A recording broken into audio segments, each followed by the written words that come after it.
రెండు అరచేతులు బటర్స్ కింద, మూడు చేతులు వీపు కింద, పాడు మీద పడకూడదు.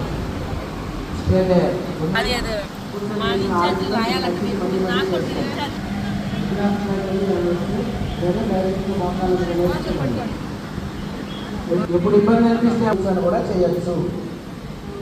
కూర్చోగలిగితే వజ్రాసన కూర్చొని చేయడమే మంచిది. కూర్చోలేనప్పుడు సుఖాసనంగా చేయొచ్చు. ఆ రెండు చేతులు వెనక్కి బయటపడి ఒక వెనక పాదాల మధ్యలో కూడా సేఫ్